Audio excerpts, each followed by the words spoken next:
Doctor Ragini. आदरणीय अध्यक्ष महोदय, मैं आभार व्यक्त करना चाहूँगी।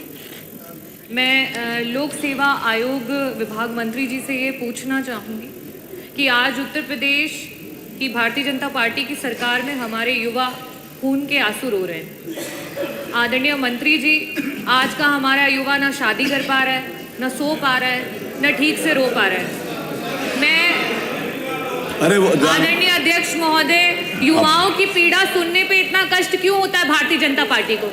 मैं आपकी सरकार से ये पूछना चाहती हूँ और ये बोलना भी चाहती हूँ, युवा आपसे ये कह रहा है कि झूठ से सच से जिससे भी यारी रखें, झूठ से सच से जिससे भी यारी रखें, आप तो अपनी तकरीर जारी रखें।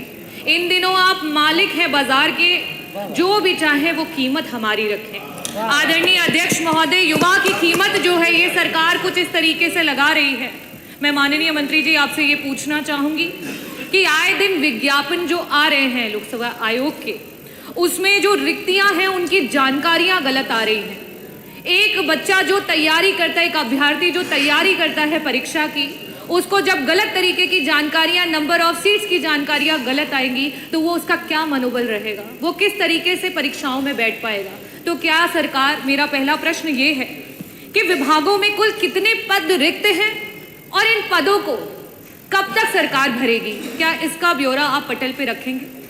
दूसरा मेरा प्रश्न आपसे ये है कि आए दिन परीक्षा का डेट निर्धारित होने से लेकर के आखिरी परीक्षा पहुंचने तक और उसके बाद चयनित होकर के कार्यरत होने तक 2 से 3 साल का समय एक युवा की जिंदगी से चला जा रहा है और इस प्रक्रिया में ना जाने कितने युवा हैं जो ओवर एज हो जा रहे हैं। उनकी उम्र जो है वो बढ़ती चली जा रही है, वो अगली परीक्षा के लिए अपना फॉर्म नहीं भर पा रहे हैं। प्रत्येक भेदभाव को किनार में करते हुए क्या उन युवाओं को आप जो है एज में सीमा को बढ़ाने का काम करेंगे? मेरा प्रश्न ये है आपसे। 2017 से लेकर अभी तक के जो बैकलॉग है सरकार पूरा नहीं कर पाई है, चाहे वो SC हो, चाहे ST हो, चाहे OBC हो। ना तो उन पदों का आंकड़ा या ब्यौरा दे पाई है और ना ही उनको भरने की कोई प्रक्रिया को पूरा कर पाई है।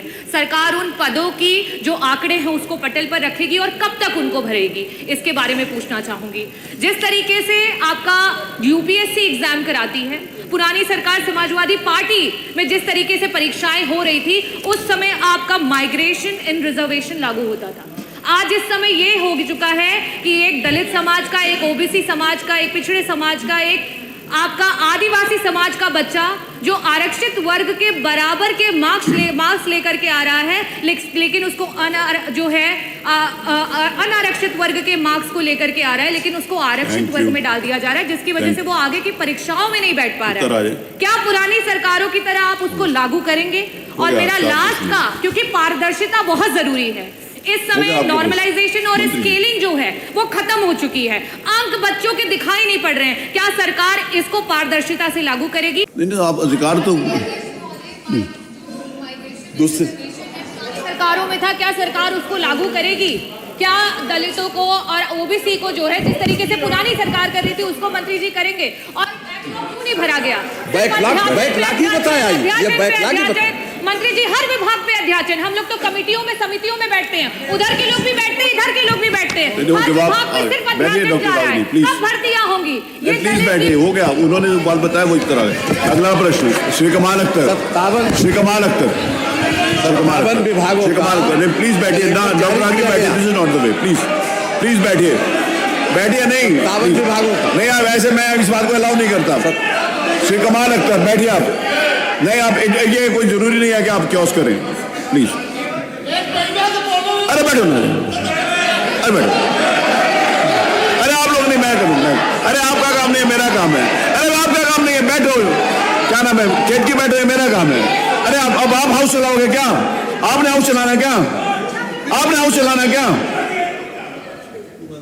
आप सब लोगों ने हाउस चलाना क्या? अब हम उठते हैं 10 मिनट के लिए।